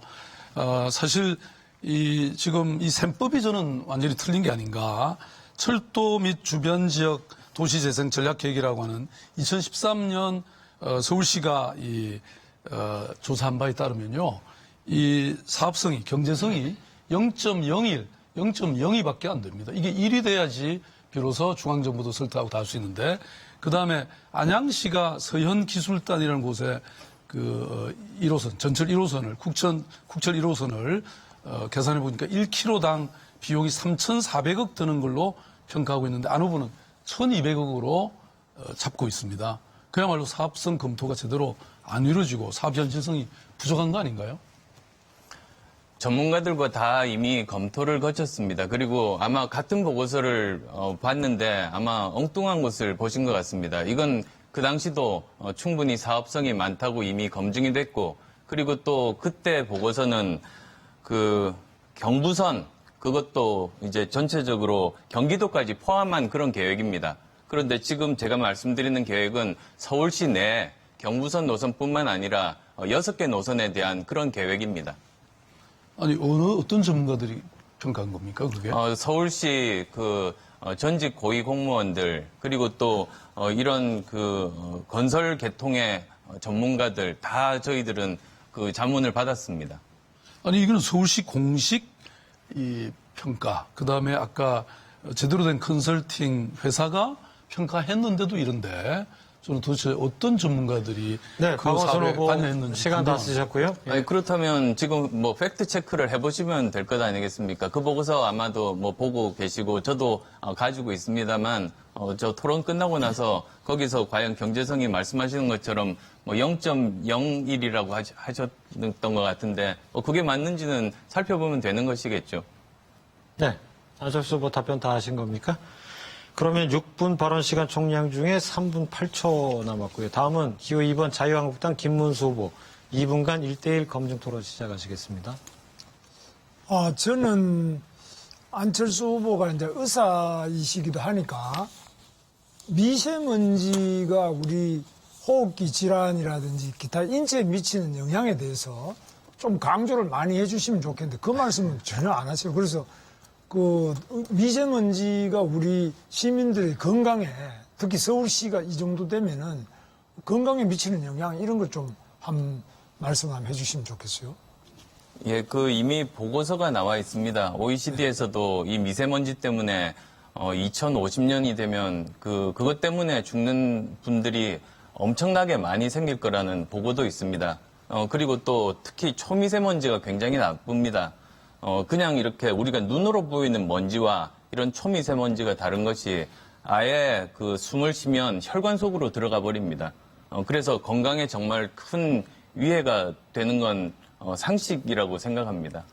그리고 이제 서울에는 지금 52개 대학이 있는데 저는 이게 굉장히 중요하다고 보고 있거든요. 이 52개 대학이 물론 교육부에 의해서 지금 자율성이 없습니다. 자기 마음대로 뭐 대학을 운영할 수 없는 수준이고 그런 점이 있지만은 그러나 이 52개 대학 주변이 보면 대학촌이 물론 홍대라든지 연대 뭐 신촌 이런 데는 좀 괜찮게 돼 있습니다만 나머지 대학촌 주변에 문화라는 것이 뭐 하숙집이나 고시방 그래서 조금 낙후된 점이 많아요. 그래서 이런 부분에 대해서 제가 이 대학과 대학촌 주변을 중심으로 해서 4차 산업혁명 특구를 만들어서 거기에서 연구소도 유치를 하고 또 대학생들의 도서관 또 공연장 창업센터 또 여러 가지 주민들을 위한 시설이나 또 대학생들의 그런 1인 거주 시설을 스마트하게 만들어 드린다든지 이런 것들이 굉장히 필요하다고 보는데 특히 대학에서 지금 전공하고 있는 자기 전공 분야하고 기업하고 이렇게 결합을 시키면 아주 좋다고 봅니다. 여기에 대해서 뭐 좀 말씀을 하실 거 있으면 좀 하시죠. 제가 말씀드린 서울 개벽 프로젝트가 그걸 염두에 둔 겁니다. 제가 주목하는 그런 곳들이 많은데요. 대표적으로 홍릉이라든지 신촌입니다. 홍릉 같으면 주변에 고려대학교, 경희대학교, 외국어대학교, 카이스트 경영대학원, 그리고 키스트까지 수많은 연구소와 좋은 인력들이 있습니다. 그런데 그 부근에 동대문에서 이번 서울 개벽 프로젝트로 넓은 그런 땅들이 생기고 개발이 되면 거기가 규제 샌드박스로 지정하고 4차 산업혁명의 일자리를 만드는 곳이 될 겁니다. 또 신촌도 마찬가지입니다. 거기에 연세대학교, 이화여대, 서강대 등 아주 좋은 대학들이 많습니다. 그래서 저는 그런 계획을 가지고 있습니다. 아마 서울이 다시 그 심장이 뛰고 숨쉬게 될 겁니다. 그래서 이 젊은이들에게 뭔가 과감하게 규제를 완화하고 그 주변, 대학 주변에 일정한 특혜를 좀 줘서 인센티브나 세제성 후보 면세도 시간 좀 다 해줘야 쓰셨습니다. 됩니다. 안철수 후보 답변 1분 47초 남으셨습니다. 예, 저도 왜 창업이 활발하지 않는가에 대해서 많은 문제인식을 가지고 있습니다. 지금 현재 창업을 활성화시키기 위해서 서울시에서 내어놓은 방안들이 서울에 40몇 군데 건물을 지어서 임대하겠다 이 정도 수준인데 그거야말로 말 앞에 수레를 놓는 것 같습니다. 오히려 창업할 여건이 안 되는데 건물만 많이 만들면 뭐 하겠습니까? 따라서 가장 중요한 것이 규제를 완화시키는 그리고 특히 새로운 기술에 대해서는 규제 샌드박스를 도입하는 것이 중요합니다. 그다음 또 공정하게 경쟁을 가능하게 하는 그런 구조를 만들어야 됩니다. 실력이 있으면 대기업도 이길 수 있어야 도전할 수 있는 것 아니겠습니까? 그리고 또 세 번째로는 한 번 실패하더라도 다시 재도전할 수 있도록 금융제도나 관행들을 개선을 해나가야 됩니다. 그러면 많은 그 젊은이들 그리고 창업의 꿈을 꾸는 중장년층들도 열심히 창업에 뛰어들 수가 있을 겁니다. 그리고 제 시간이 좀 남았으니까 아까 한 말씀을 드리면 지금 서울에 너무나 위험한 건축물들이 많습니다. 아까 박원순 후보께 가봤냐고 물어봤던 이유가 거기도 언제 용산처럼 무너질지 모릅니다. 그러면 거기 용산처럼 무너지고 그리고 또 만약에 사상자가 나면 그때 가시겠습니까? 그건 말이 되지 않는 것 아닙니까? 안전을 최우선으로 해야 되는데 안전은 완전히 도외시하고 그리고 오히려 그런 주민들의 원망을 살 정도로 막았습니다. 그래서 아예 재개발 구역에서 해제하는 이런 서울시 지금까지 역사상 없던 일이 지금 자행되고 있습니다. 이런 부분 반드시 시정돼야 합니다. 네, 안철수 후보 수고하셨고요. 상호 정책 검증 토론에 나설 마지막 후보자는 기호 5번 정의당 김종민 후보입니다. 김종민 후보 3분간의 정책 발표 시작하시죠. 네. 저는 이번 지방선거에서 사라진 이름들 얘기를 좀 해보려고 합니다. 이번 사회에서 우리 사회에서는 가장 뜨거운 주제이지만 가장 아픈 시민들의 이야기이기도 합니다. 저의 첫 시민은 여성입니다. 최근 우리 사회에 부끄러운 치부를 폭로한 미투운동, 그리고 낙태죄 폐지운동, 상의탈의 시위 등 여성들은 더 이상 성차별에 침묵하지 않겠다는 분명한 화두를 제시하고 있습니다. 그럼에도 현실은 여전히 몰카 범죄나 성폭력 사건이 횡행하고 있습니다. 특히 몰카는 단순히 훔쳐보기가 아닌 한 개인의 삶을 파괴하는 잔인한 인격살인 범죄입니다. 그런데도 사법부의 대처는 미흡해서 오히려 방관하고 있다는 불신이 생겨나고 있습니다. 저는 인권도시 서울을 위해 몰카 제로 서울을 시작할 겁니다. 공공기관부터 민간시설까지 몰카 촬영이 아예 불가능하도록 차단하겠습니다. 또한 성폭력 원클릭 센터로 피해자가 피해를 당한 그 순간부터 법률 대응을 지원하고 일상으로 회복하기까지 전면적인 지원을 아끼지 않겠습니다. 두 번째는 청년입니다. 온라인 커뮤니티에서 나온 한 청년의 이야기입니다. 그저 내가 바라는 건 밖이 밝을 때 내 집도 창문 빛으로 함께 밝았으면 좋겠고, 계절이 바뀔 때마다 벌레들을 조금만 덜 봤으면 좋겠고, 윗집은 고사하고 옆집에 누가 사는지 일일이 소리를 안 들었으면 좋겠다. 이렇게 베란다 있는 8평짜리 단독 원룸이면 좋겠다는 그 바람을 현실로 만들어 보겠습니다. 1인 가구 청년 10명 중 9명은 월세를 내고 삽니다. 국토연구원 조사에 따르면 1인 가구 청년이 가장 바라는 것은 저렴한 임대주택이었습니다. 저는 지하철역에서 가까운 역세권 1인 가구 임대주택을 획기적으로 늘리겠습니다. 주거비 부담 없는 반값 임대주택 만들어내겠습니다.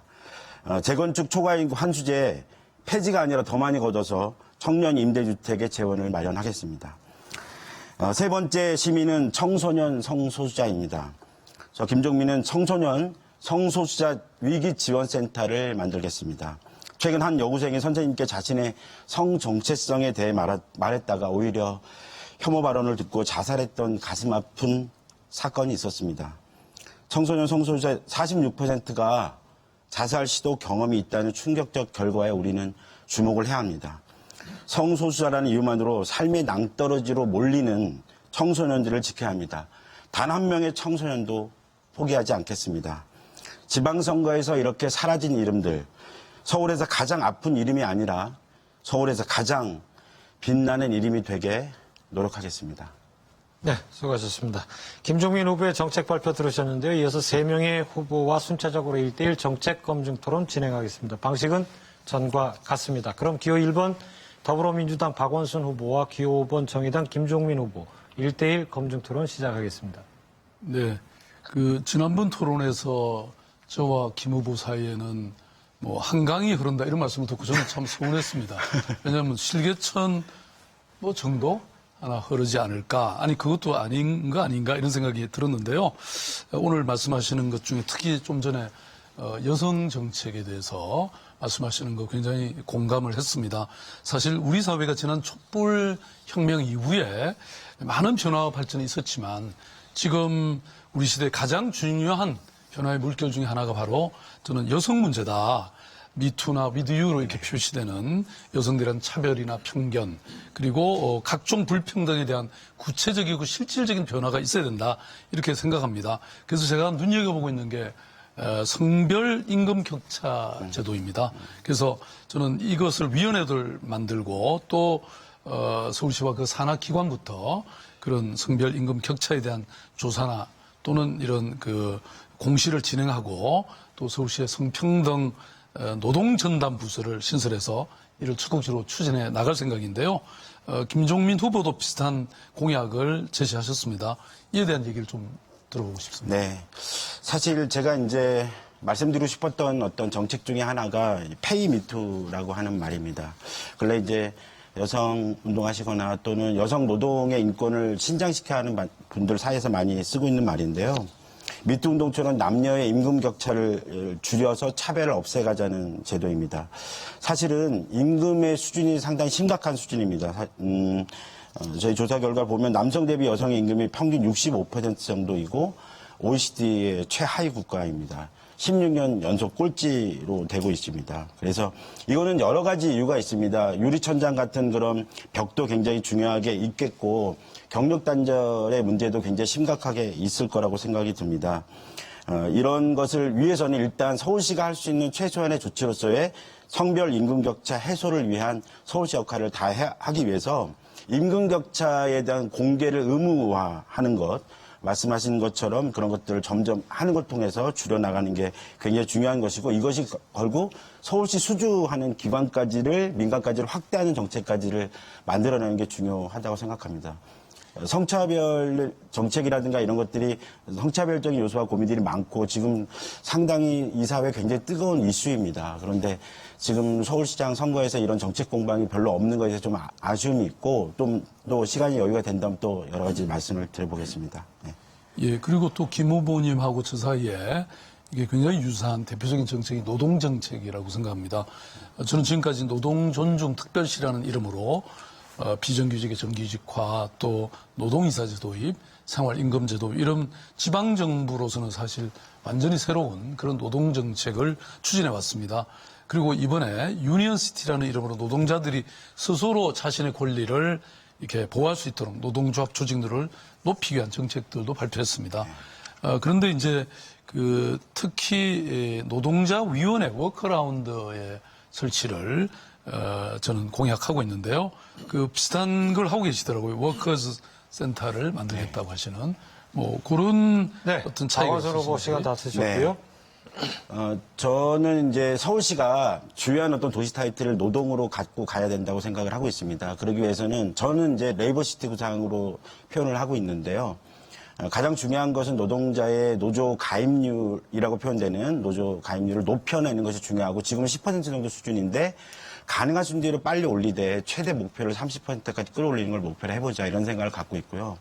그러려면 말씀하신 것처럼 여러 가지의 종합적인 대책 같은 게 필요합니다. 그런데 가장 중요하게는 지금 노동복지센터가 있는데 이 노동복지센터가 워커센터 정도 수준으로 말하자면 노동자들의 노동조합의 가입률을 높이기 위한 실질적인 역할을 할 수 있는 센터로 각 구별로 확대돼야 된다는 말씀을 드리고 싶고요. 이런 과정을 통해서 프리랜서 노동조합 등을 통한 비정규직 노동자들에게 노조를 만들 수 있다고 하는 희망을 주는 것, 이런 것들을 계속 만들어가겠다, 이렇게 말씀드리겠습니다. 네, 김종민 후보 6분 시간 중에 3분 36초 남아있고요. 다음은 기호 2번 자유한국당 김문수 후보 2분간 정책 검증 시작하시죠. 우리 김종민 후보자께서는 수도 서울을 지방으로 이전하는 걸 찬성하십니까? 네, 지난번에 그 토론회 때 그게 갑자기 이제 질문을 와서 이제 그렇게 했는데 저는 그 자체를 딱 찬성한다, 반대한다 이런 것보다는 현재의 수도 서울로서의 자기 역할은 계속 분산돼야 되고 또 권력, 권한, 또 집중화되어 있는 것은 계속 분산시켜 나간다는 기본 정책 방향을 갖고 있습니다. 그러면 남북 통일이 되면은 수도를 어디로 옮겨야 된다 이렇게 생각하고 계십니까? 그것도 마찬가지로 생각이 없습니까? 통일이 되는 과정에서 충분히 뭐 시민들의 의견 또 국민들의 의견을 전체도 들어가며 국가적인 어떤 정책 방향에서 중요하게 결정해야 될 문제라고 생각이 들고 그런 과정에서 어떤 곳으로 또 옮겨야 된다고 생각되면 또 옮길 수 있는 문제다 이렇게 생각합니다. 그럼 지난번에 문재인 대통령이 수도 서울을 옮기는데 헌법 3조 2항 개정안을 냈어요. 수도에 관한 사항은 법률로 정한다. 그러니까 지금 헌법으로 정하게 돼 있는 것을 법률로 정한다. 이 지난번 문재인 대통령의 헌법 개정안에 대해서 찬성하네요. 3조 2항에 대해서. 충분히 그렇게 검토해 볼 수 있다고 생각합니다. 찬성은 아니고. 그 다음에 최저임금 때문에 저는 가장 피해가 많은 분들이 자영업자, 아파트 경비원, 중소, 영세 상인들, 식당 하시는 분들, 이런 분들이 굉장히 힘들고 또 아르바이트생들이 일자리를 못 구하는 정말 우리가 보호해야 될 분들이 가장 큰 피해를 입고 있다고 보는데 우리 김종민 후보는 최저임금 수준을 지금보다 더 좀 높여서 계속적으로 더 높이고 해나가자 이런 주장이십니까? 네. 기본적인 정책의 방향이, 경제정책의 방향이라고 하는 것이 일하는 시민들의 호주머니에 돈이 들어가고 그 돈이 중소자영업자에게 쓰이게 되고 또 중소자영업자들이 돈을 벌게 되면 그걸 통해 고용을 창출해내고 이런 선순환 구조를 만들어내자고 하는 게 기본적인 정책의 방향이라고 보시면 될 것 같고요. 중소자영업자들이 어렵고 중소상인들이 어려운 것은 납품단가 후려치기 같은 겁니다. 재벌 본사 갑질들이 문제인 것이지 도대체 대기업이 갖고 있는 880조 정도 되는 재벌 대기업이 갖고 있는 그 사내유복은 왜 안 풉니까? 그거 풀어서 중소자영업자의 본사 갑질 없애고 납품단가 후려치기 안 하고 카드 수수료도 인하고 말이죠. 이런 방법을 통해 중소자영업자 살리면 청년 알바로 살아날 수 있고 최저임금의 저임금 노동자 살아날 수 있는 방법이 많습니다. 근데 그런 건 안 하고 계속 자영업자 문제가 있다고 하면서 노동자와의 싸움 붙이고 이런 방식으로 하는 것에 대해서 굉장히 불만이 많고 문제가 심각하다고 생각합니다. 저는 이 최저임금을 인상함으로써 결국은 가장 큰 피해를 입는 분들이 취약한 노동자들 층에서 피해를 많이 보고 있지 않느냐. 따라서 오히려 정규직 또 큰 노조의 소위 귀족 노조라고 하는 부분에서 양보가 있어야 된다고 보는데 어떻게 보십니까? 아니, 노동자의 최저임금을 올리는데 왜 노동자가 힘듭니까? 임금은 올라가는 것이기 때문에 그것은 문제가 없습니다. 문제는 그것을 책임져야 하고 감당해야 하는 기업들이 그 문제에 일자리를 창출하지 않고 끊임없이 그렇게 산업임금을 쌓아놓고 이런 문제가 심각하다는 것이죠. 귀족노조 계속 말씀하시는데 지난 대선 때 홍준표 대표가 이 문제로 상당히 심각한 그 창피를 당하셨어요. 계속 이렇게 귀족노조 타령하시면 홍준표 아바타 되시는 거다. 이런 말씀을 안 드릴 수가 없습니다. 계속 이렇게 올드보이 같은 이미 끝난 얘기 같은 얘기를 계속하는 것에 대해서 상당히 심각하다고 생각이 들고요. 노조가 야근, 특근, 철야 이렇게 해가지고 돈 많이 받는데 그게 뭐가 문제입니까? 자, 그리고 주한미군 철수 문제가 나오는데요. 저는 서울에도 주한미군 사령부가 있습니다만 주한미군은 핵이 폐기되더라도 북한이 완전히 체제가 바뀌기 전까지는 우리를 공격할 그런 남침 야욕이든지 이런 게 없어지기 전까지는 주한미군이 주둔해야 된다고 보는데 어떻게 보십니까? 아니, 잠시만요. 김종훈 후보 1분 17초 남은 거 감안해서 대답해 주십시오. 네, 네. 평화협정 체결 단계에 들어가면 협상을 합니다. 당사국들 간의 협상이 이루어질 수밖에 없죠. 전쟁 때문에 만들어진 주한미군 철수할 거냐 말 거냐 논의도 평화협정 체결 과정에서 당연히 하게 되죠. 필요하다면 철수하는 것이죠. 그 지위와 역할이 변화된다고 한다면. 이렇게 봐야 되는 것이지 어떻게 세상이 변하고 지금 평화의 시대가 열리는데 군사 무기라든가 군대는 다 없애는 시대로 가야 되는 것이지 왜 그걸 꼭 남아야 된다고 생각합니까? 이거는 주한미군 숭배론이다. 이렇게밖에 말씀드릴 수가 없어요. 그 북한 체제가 바뀌기 전에도 우선에 주한미군은 철수돼야 된다 이렇게 보시면? 다양한 방법이 있다는 말씀이고 주한미군 지휘와 관련돼서는 평화협정 체결에도 주요한 논의 단계에 돌아갈 거고 주요한 의제입니다. 예. 그때 토론하면 됩니다. 주한미군이 주둔하는 것이 평화가 더 유지되는 데 도움이 되지 않나요? 김문수 후보 시간 다 쓰셨고요. 김종훈 후보. 절대 아니라고 생각합니다. 예. 지금 36초 남았습니다. 안철수 후보 또 답변을 하셔야 되는데, 예. 그러면 마지막으로 기호 3번 바른미래당 안철수 후보 1대1 정책검증 토론 시작해 주시죠. 김 후보께서는 그 소득 대비 임차료 부담이 30% 이상 되는 가구가 서울에 얼마나 되는지 아시죠? 네, 죄송합니다. 거기까지는 통계를 파악하지 못했습니다. 예, 그 주거 실태 조사 때마다 이제 나오는 통계라서 여쭤봤습니다. 48만 가구 정도 됩니다. 그래서 이렇게 어려운 분들이 많은 만큼 우선적으로 공공임대주택을 저렴하게 공급해야 되는 것 아니겠습니까? 거기엔 아마 그 생각을 하실 겁니다. 그런데 여기 그 경실련에서 지난달에 공개 질의한 내용이 있습니다. 아마 옆이라서 잘 읽으실 수는 없을 테니까 제가 두 가지만 말씀드리겠습니다. 경실련에서 박원순 시장에게 묻는다고 했습니다. 그래서 첫 번째로는 지금 그 서민에게 적정원가보다 비싸게 분양을 해서 세대당 1억 원 이상 부담을 지웠다는 그 내용입니다. 그다음 또 두 번째로는 오세훈 시장도 분양원가 공개를 했는데 박원순 시장 공개하지 않고 있다. 거기에 대한 문제 제기입니다. 그래서 저는 우리 4명 중에 누가 시장이 돼도 이 분양원가 공개는 저는 필요하다고 봅니다. 그래야 건축비 그 거품들을 제거할 수 있는 것 아니겠습니까? 그래서 저는 김 후보께서는 분양 원가 공개에 대해서 어떤 입장인지 묻고 싶습니다. 전체 분양 원가 공개는 공개해야 된다는 입장이 분명하고요. 지금 말씀하신 게 임대주택입니까? 예, 지금 정확하게 여기는 나와 있지 않습니다만 마곡지구 아파트를 SH공사가 분양했을 때 이야기였습니다. 네, 저는 공공기관뿐만 아니라 민간 개발업자를 다 포함해서 건설업자 포함해서 다 분양원가 공개를 해야 된다고 하는 생각은 분명합니다. 그러면 이 부분은 박원순 시장의 지금 정책이 틀렸다고 보시는 거군요. 제가 정확한 사실은 제가 몰라서요. 정확히 답변드리기가 그대로입니다. 그러면 이 부분에 대해서는 박원순 시장의 정책이 틀렸다고 생각하시는 걸로 알겠고. 아니 박 후보님한테 물어보시면 될 것 같습니다. 네. 그리고 이제 그 다음으로는 저 신곡보 철거 제가 시간이 별로 안 남아서요.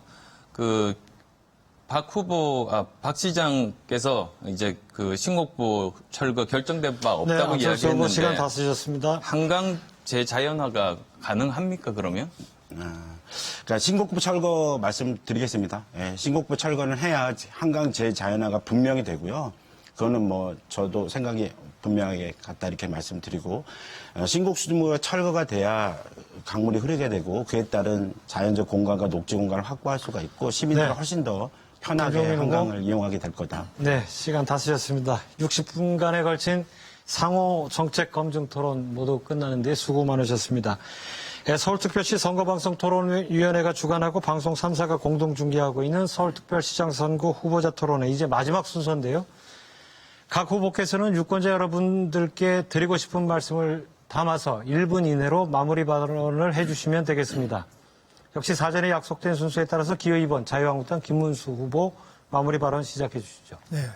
박원순 시장 7년 7대 적폐 만들어 놓고 다시 4년 더 하겠다고 나섰습니다. 도대체 서울을 얼마나 더 망치려고 하십니까? 제가 서울시장이 되면 올림픽대로 주요 도로를 지하화하고 2층화해서 시내 교통을 뻥 뚫겠습니다. 강북, 강남에 새로운 지하 고속철도 GTX를 만들어서 출퇴근 시간을 30분 줄여드리겠습니다. 환경예산 2배 늘리고 물청소 집진 강화해서 미세먼지를 30% 줄여서 마스크를 확 벗겨드리겠습니다. 서울시를 점령하고 있는 시민단체 출신 6층 마피아 대청소하겠습니다. 전국 최하위권 16등 서울시 공직청렴도 1등으로 만들겠습니다. 취임 첫날 재개발 재건축 허가도장 꾹 찍어드리겠습니다. 서울 시내 52개 대학 주변을 4차 산업혁명 특구로 개발하겠습니다. 네, 김문수 후보 수고하셨고요. 기어서 한번 바른미래당 안철수 후보 마무리 발언하시면 되겠습니다. 오늘 토론이 제대로 일할 시장이 누구일지 판단하실 수 있는 시간이 있을 거라고 믿습니다. 지난 7년간 서울시 엉망으로 만든 분이 또 4년 더 하는 건 시민에게 불행이고 시정이 복원이 어려운 상태에 빠질 겁니다. 오늘부터 사전투표 시작되는데 다른 거 전혀 생각하지 마시고 그냥 살림 제일 잘할 사람이 서울 살린다고 생각하고 선택해 주시기 바랍니다. 엉터리 여론조사 보고 투표 포기하시는 분도 있을 것 같아 걱정인데요. 그게 바로 저들이 바라는 겁니다. 드루킹 수준의 여론조사 문제는 이번 선거 끝난 뒤에 심판하기로 하고 국민이 진짜 어느 후보에 관심을 보이는지 네이버 트렌드, 구글 트렌드 들어가서 꼭 확인해 보시기 바랍니다. 거기서 늘 앞서는 후보가 당선 확률이 높으니 그냥 안철수를 선택하시면 됩니다. 제발 정부를 좀 견제해달라는 여러분의 뜻을 안철수가 받들겠습니다. 고맙습니다. 네, 수고하셨고요. 기호 5번 정의당 김종민 후보 마무리 발언하시죠. 네, 서울시민 여러분, 이번 지방선거 많은 분들이 민주당의 우세를 점치고 계십니다. 그런데 중요한 것은 이대로 가면 2등은 자유한국당이라는 사실입니다. 적폐 세력이 2등인 나라를 만들자고 촛불을 든 것은 아닙니다. 정의당이 자유한국당을 대신해서 제1야당이 되는 것이 진짜 촛불의 완성입니다. 방탄국회에 협조하고 최저임금 깎는데 열심인 민주당은 정의당이 제1야당이 돼야 매섭게 견제할 수 있습니다. 한반도 평화의 새 시대입니다. 민주당과 정의당 간 선명한 정책 대결을 꿈꾸고 계십니다. 모든 시민들이. 이번 지방선거는 새로운 정치 구도를 만들 절호의 기회입니다. 1등 몰아주기가 아니라 2등까지 고민하여 분산 투자하는 시민 여러분들의 전략적인 선택만이 이 기회를 살려나갈 수 있습니다. 내일부터 사전투표가 시작됩니다. 전국에 서울에 우리 정의당 후보에게 응원해 주시고 함께 투표해 주시길 부탁드리겠습니다. 고맙습니다.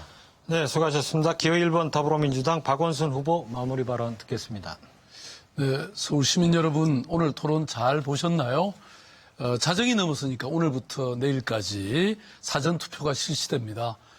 지정된 투표소가 아니라도 어디에서라도 전국 어디에서나 신분증만 있으면 투표가 가능합니다. 사전투표 꼭 참여해 주십시오. 이번 선거는 사람이 먼저인 나라, 평화와 번영의 한반도로 나아갈지 아니면 과거로 돌아갈지를 결정하는 선거입니다. 시민 여러분의 한 표가 내 삶을 바꿉니다. 여러분의 투표가 새로운 상상의 한반도, 새로운 경험의 서울을 여는 황금 열쇠입니다. 저 박원순, 민주당과 원팀, 문재인 정부와 빅팀, 시민 여러분과 드림팀을 만들어서 시민의 삶을 바꾸는 서울의 10년 혁명 꼭 완수하겠습니다. 감사합니다. 네, 수고하셨습니다. 후보자들의 마무리 발언을 끝으로 오늘 토론회가 모두 끝났습니다. 긴 시간 열띤 토론을 해주신 네 분의 후보께 다시 한번 감사드립니다. 오늘 토론회가 유권자 여러분들의 선택에 도움이 되셨기를 바랍니다. 이제 자정이 넘어서 오늘과 내일 이루어지는 사전투표 그리고 6월 13일 치러질 제7회 전국 동시지방선거에서 유권자 여러분의 소중한 한 표를 꼭 행사하시기 바랍니다. 서울특별시 선거방송 토론위원회가 주관하고 방송 3사가 공동 중계한 서울특별시장 후보자 토론회를 모두 마치겠습니다. 감사합니다.